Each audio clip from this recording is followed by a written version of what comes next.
Ekam is a movement in consciousness founded by Sri Pritaji and Sri Krishnaji, spread across over 100 nations of the world.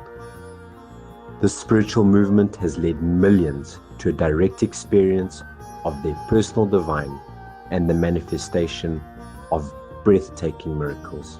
Seekers throng to Ekam, the mystic powerhouse at the heart of Ekam movement, to awaken from illusion, ignorance, and suffering.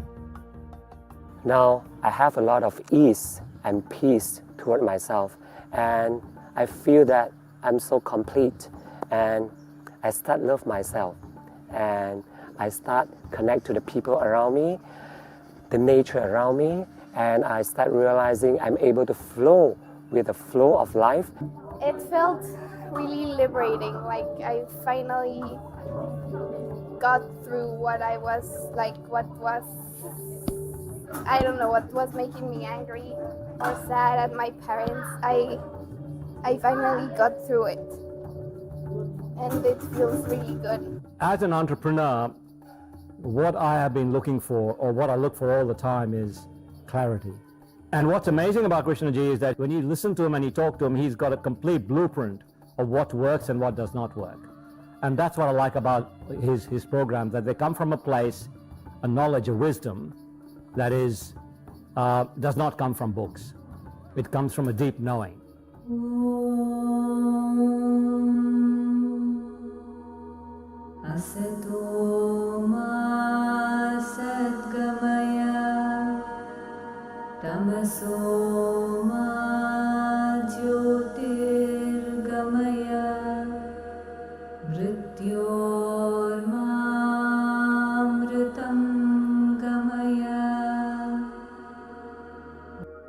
Every human being has one primal wish that appears as numerous other desires. You want to be happy. But it is sad that you seek this happiness in the outside without ever ridding your own consciousness of suffering, ignorance, and separation. Most people are like hungry and thirsty children who are lost and abandoned in the middle of a desert. It is this fear and unhappiness within them that makes them hurt each other. But their desert-like life is the result of the kind of consciousness with which they live and will disappear upon awakening.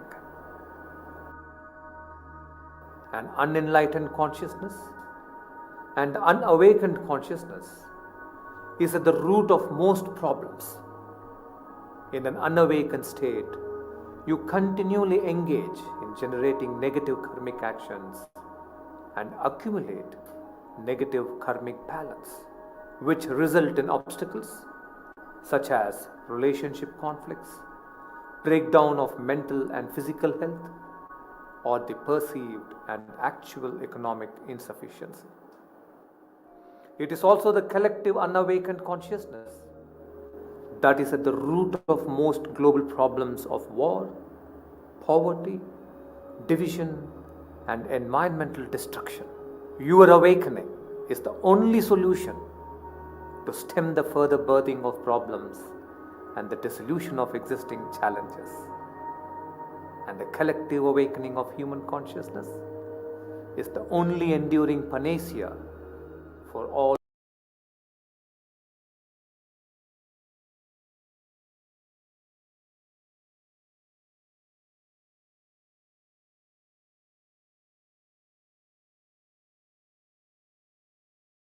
And it is our mission to awaken 74,000 people into Sampurna Jivan Muktas, or total liberated beings. For when 0.001% of human population is enlightened, the balance tilts in human consciousness towards compassion and oneness. This has been the mission of my parents, Sri Amma and Sri Bhagavan, and 5 generations of sages who have gone before them. And Sri Pritaji and I intend to fulfill this sacred mission of great liberation of humanity in our own lifetimes. Scores of people around you are already stepping into this realm of enlightenment, and we invite you to join this magnificent movement in consciousness. Has been more of a glimpse into what living truly is. It's like inhaling growth and awareness and exhaling all of the conditions and beliefs that I have held on to for so long. I have struggled a lot trying to manage stress, trying to manage fear, trying to manage everything, the suffering. I was into depression for a long time. So trying to manage all that, I have spent a lot of time with no result. But then the speciality of this, they don't teach you to manage it. They teach you to be free of it. Krishna ji and Preeta ji are not only founders, but they are spiritual leaders of today's time. I would say they are nothing less than sage of today's time. The thing I love about Ekam, when you come into that zone where the meditation space of Ekam is, you are in a different field of energy altogether. Experience it once and you will know it yourself. What is happening at Ekam? It is the future of spirituality.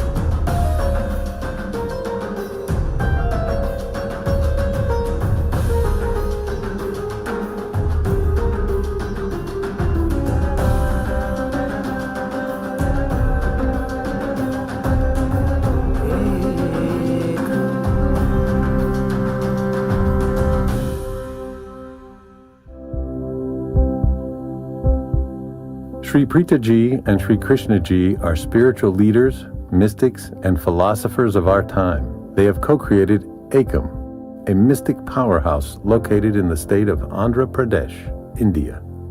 Sri Preeta Ji and Sri Krishna Ji have over 2,000 trained volunteers who lead their events all over the world. Millions of seekers are drawn to them in quest of greater purpose, peace, and awakening. World-renowned leaders come to Ekam to learn from them and to meditate in their presence. At a tender age of 11, Sri Krishna Ji had his first experience of enlightenment and God realization. Ever since then, when people meditate with him, they experience a healing of long-held wounds, their anxiety dissolves, and they move into higher states of consciousness. Sri Preeta Ji's presence spontaneously opens the hearts of seekers to love and compassion beyond measure. To listen and to learn from her is a blessing of several lifetimes. Sri Preeta Ji and Sri Krishna Ji run a huge charitable initiative, Oneness Changemakers, a foundation that offers free transformational education in schools and colleges in India and across the world. They support their daughter Loka in running her massive charity, Loka Foundation, which supports and improves the lives of people in 1,000 villages around Ekam.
The truth is one. The wise perceive it in many ways. Cosmic reality is one. Every perception of reality is wise. All perceptions of the one reality are wise. So why conflict at all?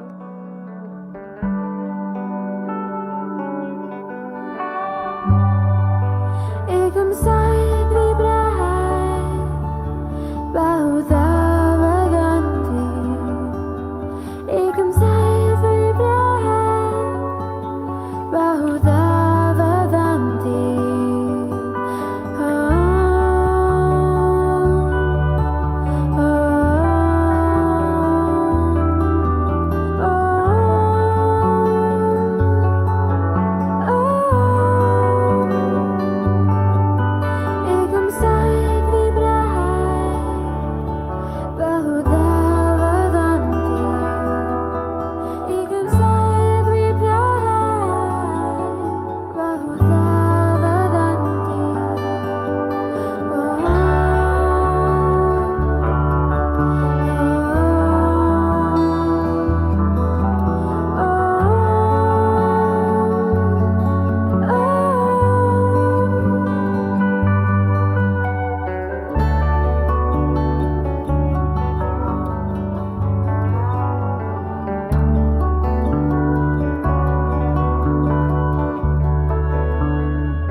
Namaste. Welcome to the second day of Ekam World Peace Festival. In a few moments from now, you will listen to Sri Krishna Ji speak on peace through healing division.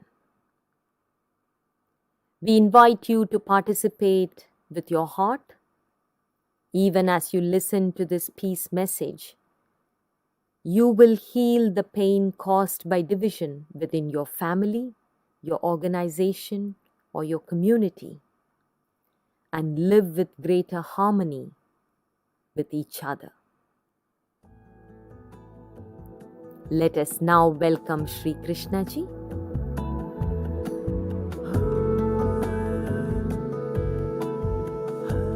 Namaste. Welcome to the 4th annual Ekam World Peace Festival. All of us have gathered here today to fulfill our greatest dharma as human beings, which is to further peace on earth.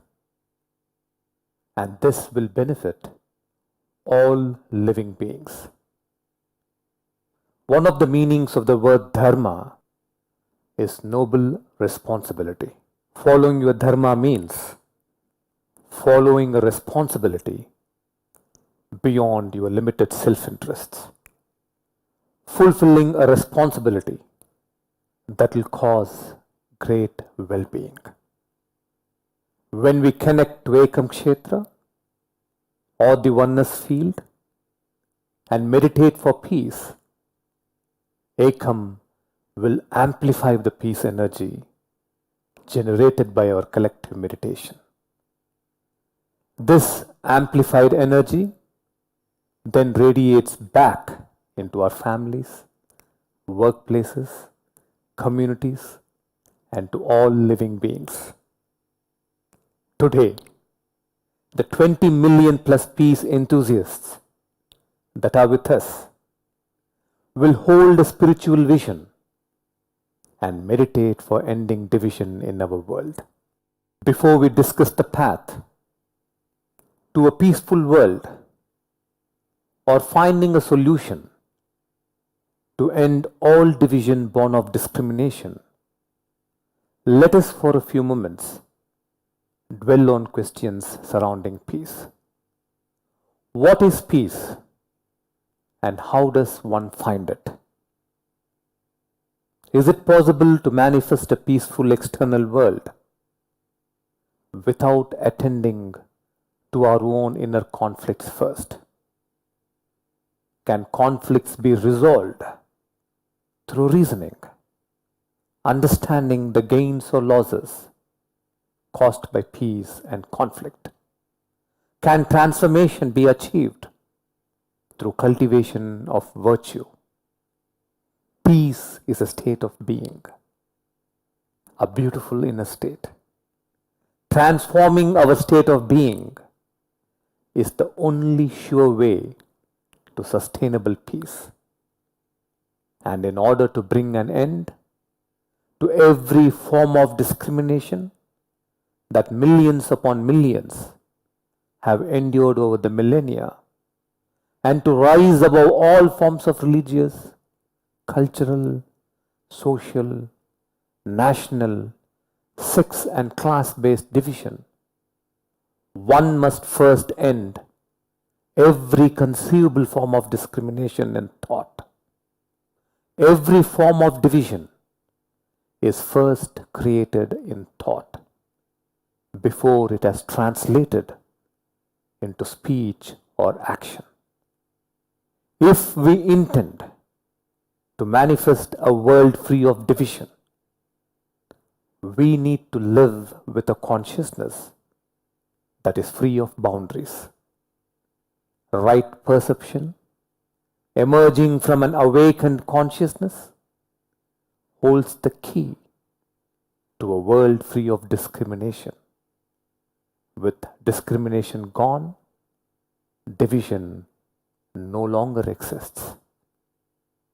One of the opening verses from Rig Veda, an ancient Indian text, says, Ekam Sat Vipraha Bahuda Vadanti, meaning there is only one truth and the wise call it by many names. A very wise observation. Unification of the world, global harmony, transcend division and dissolve boundaries are no new human aspirations. The pain of discrimination has been felt through the ages, and the quest to transcend has been an ongoing one. And for centuries, humanity has sought for a solution to discrimination. In arriving at one common belief, one common ideology, or one common religion that can unite all humanity. Maybe we should stop looking for that one unifying belief and perhaps even question the existence of any one such belief. We are Homo sapiens, literally meaning the wise ones. We have the most complex nervous system of any species known to us, a brain capable of a wide variety of perception and an incredibly rich experience of living.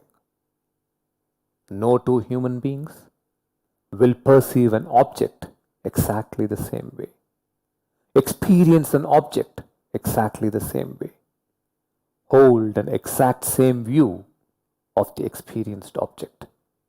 No two human beings have an identical experience of living. Subjectivity and diversity is the nature of human experience and is perhaps the result of the extraordinary human design. I sincerely doubt if we can ever chance upon any one common belief on which our humanity can stay united. Unity is in realizing the magnificence of diverse perceptions. If we as a collective can comprehend the truth of this observation, then there would be a radical shift in our thinking and perception. Humanity would then become naturally tolerant to other views and forms, and even develop a notable appreciation for different views and forms that are not one's own. there is nothing sacred about any one point of view. It is still only a point of view. No religion is more sacred than the other, nor superior to another. No culture, no race, no sex, no view or no form is superior or more sacred than the other. Superiority is a construct of the human mind, not a law pronounced by God or the universe. Ekam Sat Vipraha Bahudha Vadanti. There is only one truth, and the wise call it by many names. It's time you awakened to your true nature of immense peacefulness. It is important that millions wake up from their unawakened state of inner conflict and animosity and move towards an awakened state of peace. Because it is our collective peace that has the power to end division. It is our collective peace that will prevent us from becoming inhuman and insensitive to the plight of our fellow human beings, who may look different from us, who may dress differently from us, who may speak a language different from us, who may live in a land different from us, who may be less or more affluent than us, who may be a different gender from us. Every human being needs to awaken to peace and consciousness. Every human being needs to realize that beyond all the forms, appearances, colors of our bodies as different races, beyond all religious beliefs, beyond all our biological and emotional inclinations, we are part of one cosmic reality, Ekam, which means the one. And that is the song with which we begin every day.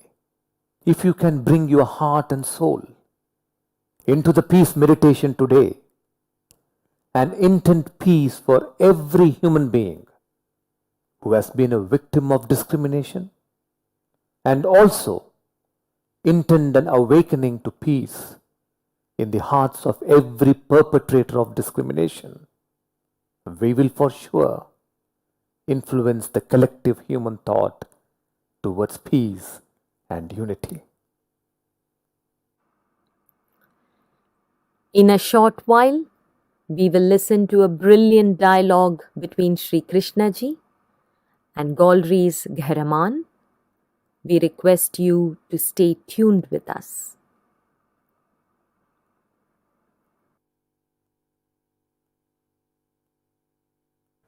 Namaste. We are delighted to have amidst us Golri's Gharaman, born in Iran, and has made history as the first ever refugee to be sworn in as a member of parliament in New Zealand. He has held governments accountable for enforcing human rights. He has worked extensively on empowering women and minorities. He has been an important voice for peace in the world. He is our honored guest today. He will share her thoughts on how to end divisiveness in the world and bring about peace. Welcome, Gharaman. Welcome to this most noble gathering of Ekam Peace Meditators. It is an honor to have you with us today. Thank you. It's an absolute honor for me to join you, and in particular to take part in a conversation about peace and the eradication of divisiveness. I don't think there's anything more important right now that we can do together as a global community and family with the challenges that are facing us all on our planet, whether it's climate change, the COVID pandemic, poverty, inequality. This is a conversation that we must have. So thank you. Thank you. So today, more than 20 million people from all over the world, several TV channels, many online communities, thousands of villages in India, and several hundreds of thousands of students from educational institutions and entire communities listening to us and meditating with us. Ekam, very humbling. Ekam World Peace Festival is an extraordinary opportunity to meditate and impact the collective thinking of humanity towards greater harmony and a peaceful coexistence. So once again, thank you for being here today. And shall we move into the conversation? Can I ask you the questions? Please. Yes. Differences among people are a fact, but divisiveness is a disease. As a philosopher, I see that this divisiveness is a result of centuries of conditioning that projects one idea, one ideology, one race, one culture, one gender as superior to the other. Well, this is how I see it. How would you, who is a peace activist and a significant leader of a progressive country like New Zealand, see it? What do you see is the reason for divisiveness? I think, first of all, that I absolutely agree with you in that divisiveness comes from inequality between genders, between races, between ideologies or religions. But for me, I guess the word I would use is injustice. Okay. And I think one of the really important things about understanding division is also understanding the very valid feelings of sadness, of anger that different groups have because injustice continues against them. So one of the things that I think has happened over time is that we haven't listened to each other openly in that way. We haven't acknowledged injustice. And so the division keeps going. When one group gets power, they assert themselves in a way that may be unjust against another, and the cycle continues. So my work, I guess, for the United Nations was based in the United Nations criminal courts, where leaders are held to account for things like ethnic violence or religious violence, gender-based violence on a massive scale. And so the idea is, how do we stop the cycle of conflict? How do we hold people to account in a way where justice can be seen to be done, and then society can move forward? So it's one of those things that for me comes down to justice and people feeling heard, so that change can happen and go forward. And we haven't had enough of that, unfortunately. Okay. So justice has two sides to it, right? One is people who are doing the injustice are brought to, are accountable, and the injustice itself should not exist. So that's right. That's a very good way of putting it. So it's not just about holding people to account. Sometimes you can't. Sometimes it's historic, and those people aren't actually even there. But we still have to actively address injustice. We have to actively lift women, for example, to a place of equal rights with men or with other genders. We have to lift religions and races that have been historically treated unjustly, so that we all have the same opportunities and dignity. That's justice. Got it. And you feel injustice is existing because of, you think the leaders are not, they have to be more compassionate, or It's What is lacking? exactly what you've said. There's Okay. historic inequality that has happened. Okay. But the division continues because we haven't actively addressed the realities of what that means. So, for example, we've had a history of men being seen to be superior to women. That's true, but we have to actively address that. Women have to be actively brought into decision making. Our justice system has to treat women as equals. Our healthcare system has to focus on women's issues. There are very practical ways that we can actually address these historic inequalities. So what I'm listening is it's actually possible and it's easy, but someone has to do it. We have to do it. Yeah. Wonderful. We can't just say it. Lovely. So now I also see the disease of divisiveness everywhere. I see it in families, in schools, as you said, in religious places, in organizations, even on streets as you walk around. You want to talk to ordinary people, there is an immediate feel of this division amongst you and me, among well-to-do, among not well-to-do. And this divisiveness breeds a very destructive culture of mistrust.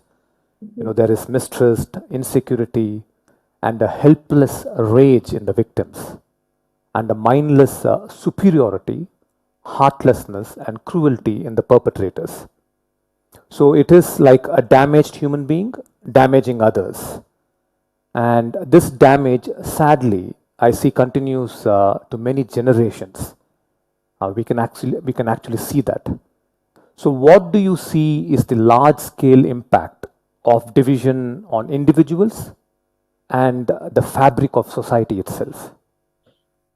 Yeah, again, it's a very useful perspective that you bring in terms of a damaged person harming others, but also the fact that both sides are experiencing harm. Obviously, one side may be more than others, because if you are the persecuted party in an unequal relationship, that's worse. But it is harming us all, and so it's in our best interest as a society, whether we're the historically superior group, or the historically inferior group that has been harmed. On a massive scale, we see around the world democracy being undermined as people don't trust information, don't trust their institutions that they haven't been served by. So the anger and the mistrust might be real, but it's harming all of us in terms of undermining democracy. We see it in undermining the COVID-19 response in certain places, where, again, the healthcare institutions that haven't served, for example, Indigenous people, migrants of color, there's a distrust, and we can't all access what we need in order to overcome the pandemic. And we know that we can't face a challenge like a pandemic unless all of us are okay, all of us are taken care of. So we do see it on a massive scale. But again, it's about coming together, whether we're in a position of power or in a position where we've experienced indignity, and listening and acknowledging the harm. So the fabric of society is really at stake. Okay. So you think listening can help a lot, right? Listening is not happening. Listening is not happening, but again, it becomes a thing where you have to listen to what is missing and what people are experiencing and where their anger is coming from, and then fix it. Okay. So again, making healthcare resource available to a group that has previously been cut off, previously been treated with indignity, is the next step, including people in education, respect for others' culture. All of those things have to be seen to be done. And sometimes it means they need to be resourced. So, human rights are about political and civil rights, but they're also about economic, social, and cultural rights. Yes. And we can't have one group without the other. We absolutely can't have democracy unless we have fair access to education. And we can't say that we're educating anybody if the people we're educating are hungry or don't have adequate housing. So these rights cannot be divided. Very true. So everything has to work in harmony and everything has to be successful. One cannot be unsuccessful and something else can't be successful. We have to be committed to substantive equality. And then we will see that cultural equality and closeness. I agree with you completely. And if this happens more and more, I think definitely this fear and anger will be reduced and there'll be more cooperation and equality. Yes, wonderful. So let me now ask you the final question for the day. What steps do you think, you have covered a bit, but it will be nice if you can go over it again. What steps do you think should heads of states take to dissolve divisiveness in any nation?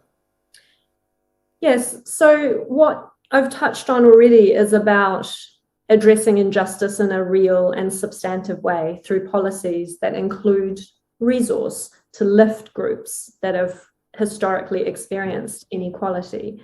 But I think the very first step in figuring out what equality looks like for those groups is including them in the decision-making process. So we can't really have a parliamentary democracy, for example, in New Zealand or whatever system other governments might have. We can't have a decision that's strong and serves the interests of those who have experienced inequality if they are not included in the decision making. We have to make sure we have women, we have religious minorities, we have Indigenous peoples, we have disabilities communities and the rainbow community involved in decisions and policy that affects them. That's the first step to equality and to listening to each other. And then we go from there. Lovely. So every group who is oppressed or who is a minority should have a representation, a strong representation. That's when our decision making will be stronger, because we're all experiencing education and health and the justice system, or even roads and houses within our own needs. You know, women coming into the healthcare system do have different needs than men. A disabled person coming into the housing policy has a different experience. And so we need to hear from everybody as best we can. And that commitment to hearing from everybody is the first step. Sure. So can I ask you one more question? Please. Okay, it'll be a little different. So, so yes, I agree with everything that you have just said. And all the solutions are a must. It's an action-oriented solution. People have to do this. But we see constantly that, people are not doing this. Something happens and they don't do this. And divisiveness continues. So what do you think is the real problem? Do you think people in position and people who can help others, that they should have this real beautiful inner state? Something inside must happen to them so that this can actually translate into action and the desired results can be found? I certainly think that if we lived in a world where our leaders, as well as others, whether it's teachers or doctors or everybody who collectively makes up our community, had time and space to reflect and to heal and to think outside of our immediate, it certainly would strengthen us in terms of governance and as human beings. Thank you so much. That's very important, coming from you and people listening to your message. It's very, very important, because I think that seriousness to address the inner world is lost somewhere. So if we can address that, thank you so much for that insight. So thank you, Gaherman, for your brilliant and passionate message to everybody today. Our heartfelt wishes to you to achieve this much necessary mission of ending division and discrimination in the society. Please join us in our peace meditation. Thank you so much. Namaste. Namaste.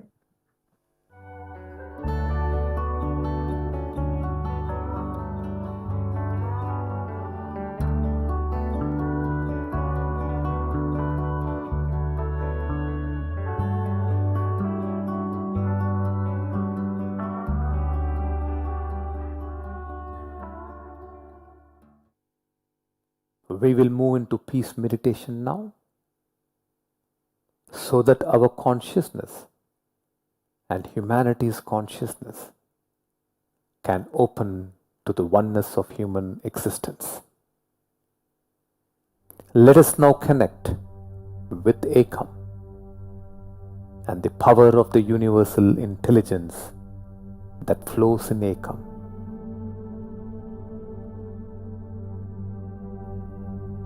As you see Ekam and listen to the Ekam mantra, you are connecting to its power. Ekam is more than a physical structure. It is a divine force field. Wherever you are in the world, you can connect with the mystic power of Ekam. You will experience the immense presence of the universal intelligence or the divine in any form or way that is close to your heart. Now, ask the universal intelligence to fill your heart with its divine presence.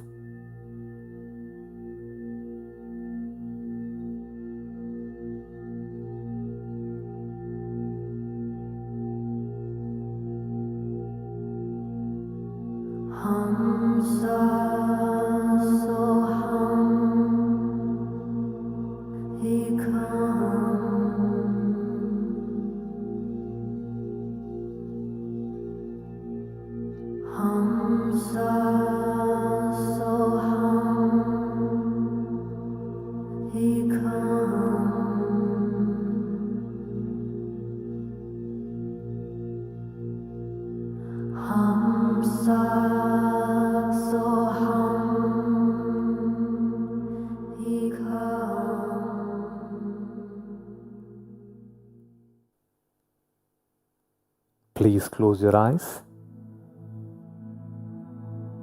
Now place both your palms upon your heart center. Let us connect with today's peace intention to become instruments for peace and dissolve racial, religious, gender-based, and every other form of discrimination, and nurture peace between all humanity.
Now reflect on any aspect of your life where there is conflict right now.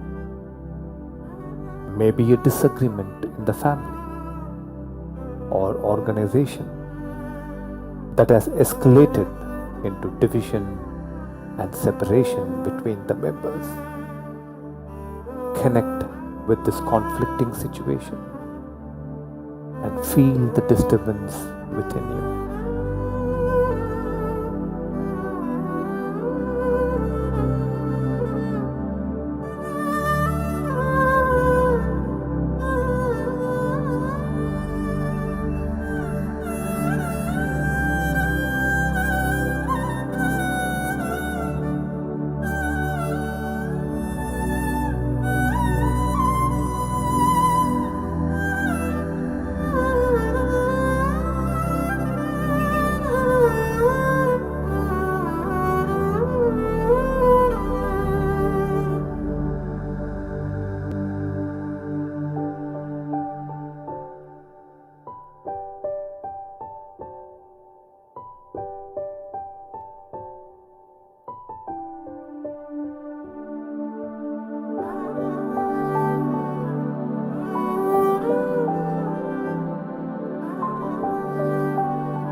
Ask the universal intelligence to dissolve the disturbance about the situation within your consciousness.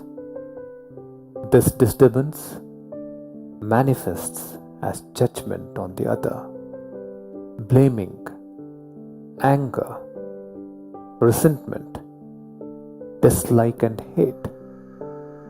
May these destructive states that cause division between people be dissolved within you.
Relax your hands. Ask the universal intelligence to open your heart to an experience of forgiveness and heal your heart if you have experienced discrimination and prejudice because of your religion, race, caste, or your sexual orientation.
Think of the people who hurt you and say, I forgive you for the pain you caused me.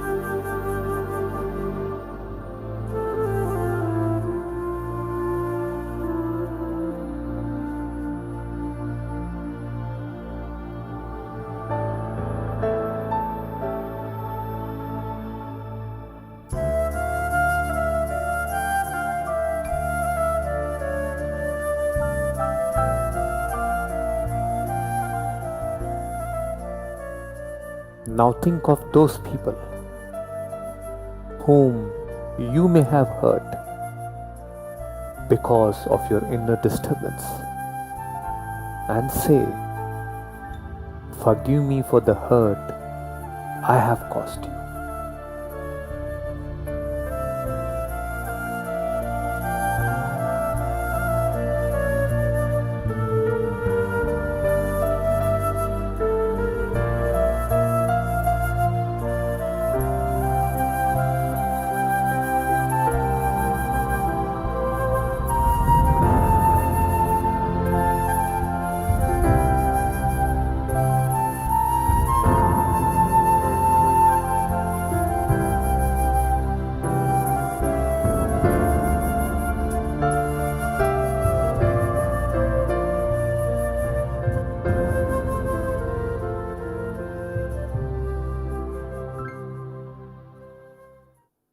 Feel your body, your heart, and your entire being become filled with the radiance of peace, a golden light that floods your entire being.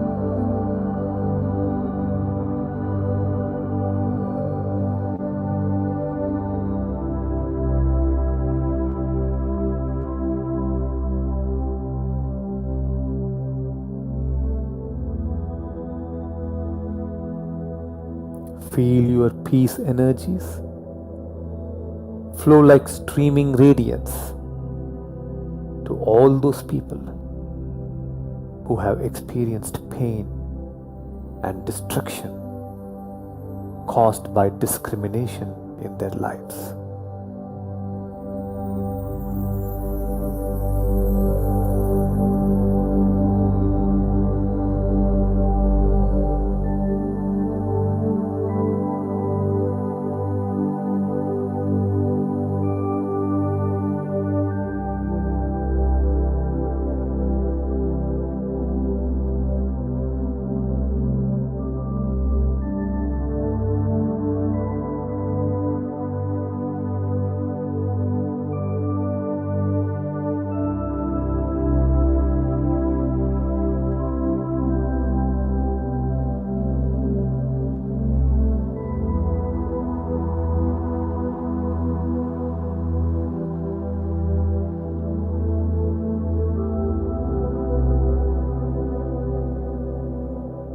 Feel your peace energies flow to those who are perpetrating division and violence in the world. Bless them that they too become free of their inner violence and become peaceful.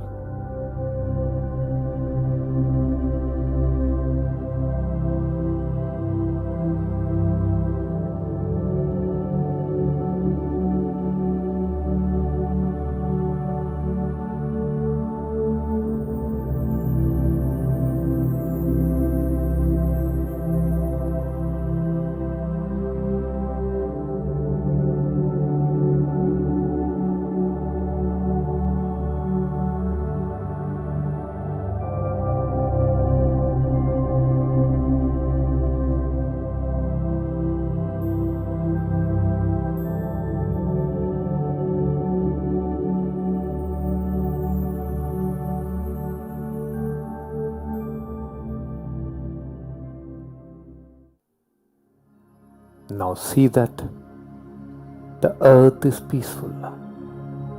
All living beings on earth are peaceful. Ekam Sat, vipraha bahuda vadanti. Beyond all our surface differences, we are part of one cosmic soul. Beyond all our surface differences, we are part of one cosmic soul. Beyond all our surface differences, we are part of one cosmic soul.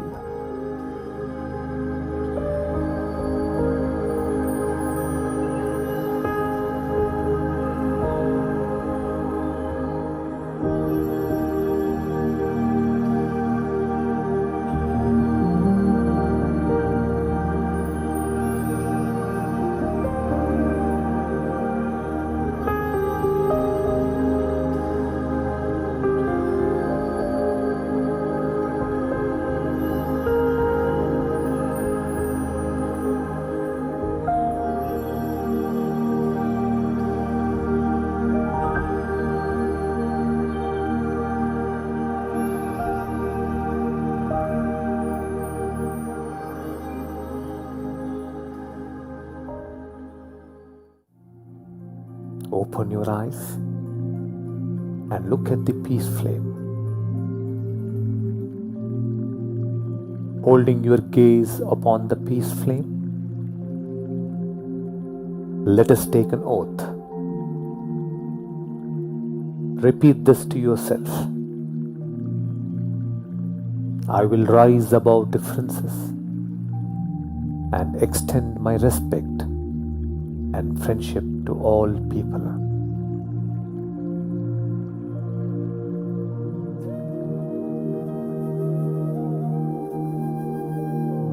I will rise above differences and extend my respect and friendship to all people.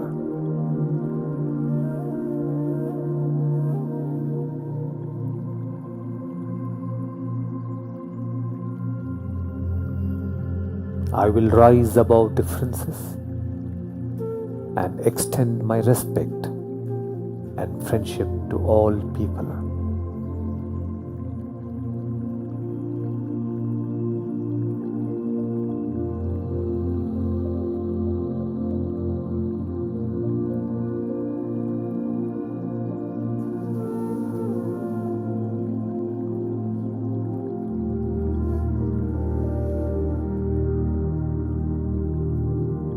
Sarve janaha sukhino bhavantu.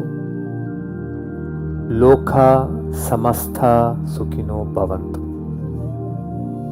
May all the people of the world live joyfully. May all sentient beings live joyfully. Let there be peace in our hearts, peace in our families, and peace in the world. Tomorrow, we will move on to the third peace intention of healing Mother Earth. By participating in the peace meditations and dedicating your time and energy to nurturing peace within you and in the global consciousness, you are fulfilling your greater dharma, the noble responsibility which will earn you immense good karma. Namaste.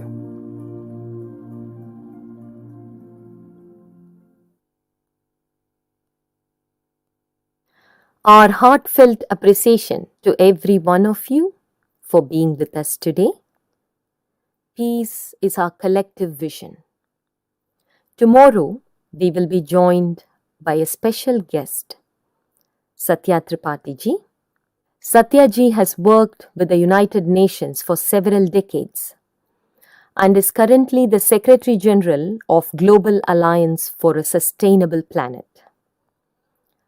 He is someone with a great passion for saving the earth, and his work directly addresses the climate change crisis. If you are someone deeply touched and impacted by the experience you had today, we urge you to take it forward by visiting PK Consciousness on social media. Here you have over 100 wisdom videos on various topics like health, wealth creation, love and family, discovering your soulmate, career excellence, conscious achievement, and connecting with the universal intelligence. There are several meditations and wisdom videos rendered by Sri Preeta ji and Sri Krishna ji. Subscribe to PK Consciousness on YouTube.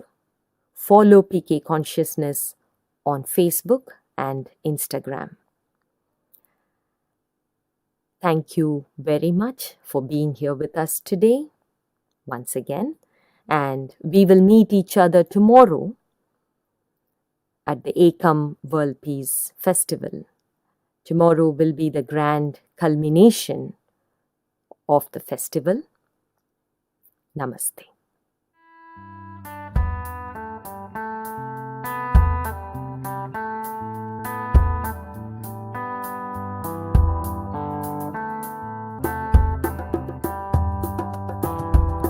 I close my eyes and I feel the love in the air, dancing today. There is nothing to say, I'm on my way.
Say